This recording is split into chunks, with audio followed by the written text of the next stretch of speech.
Dear Hollywood, can we stop glorifying con artists?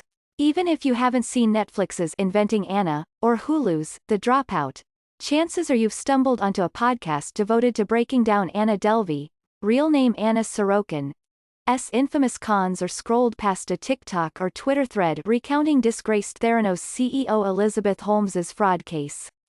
For about 4 years, from 2013 to 2017, Sorokin scammed just about everyone she encountered to maintain the faux lavish lifestyle of a German heiress, from banks and hotels to the friends she met along the way.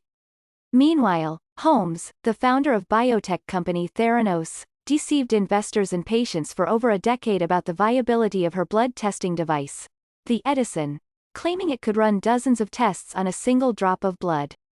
She raked in millions in funding knowing all along the technology simply didn't work. Sorokin and Holmes were convicted of fraud in 2019 and 2022, respectively, and their TV dramatizations followed soon after.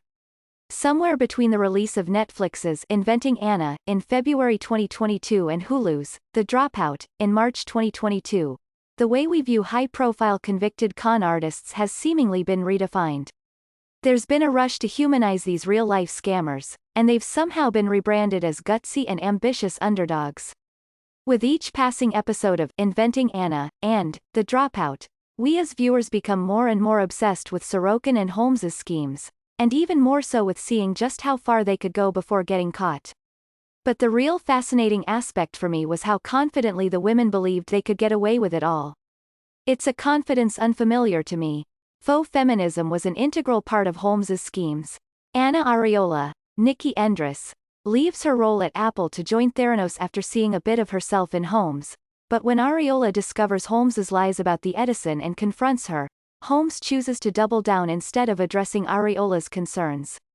The decision doesn't coincide with the women helping other women narrative Holmes peddled earlier in the series, when as a sophomore at Stanford College, she pitches one of her ideas to Dr. Phyllis Gardner and pleads with her to get on board in the name of feminism.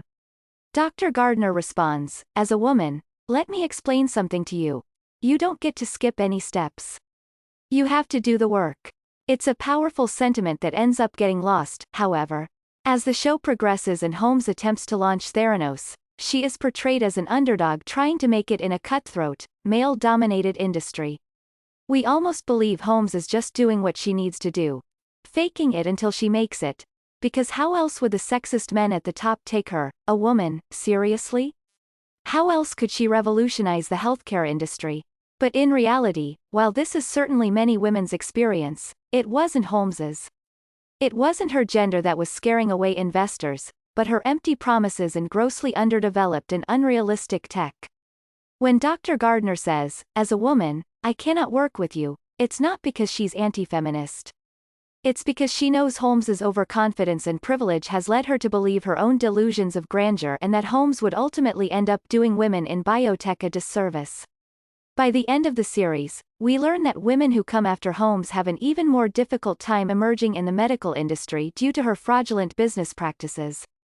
They're even encouraged to dye their hair a different color if they resemble her. All of these factors contribute to why audiences empathize with Sorokin and Holmes and why we find ourselves believing we're rooting for the underdog. But it's important to remember Sorokin and Holmes were not underdogs. Beyond their tantalizing scammer stories are the real victims of their crimes and the honest professionals they trampled to get ahead.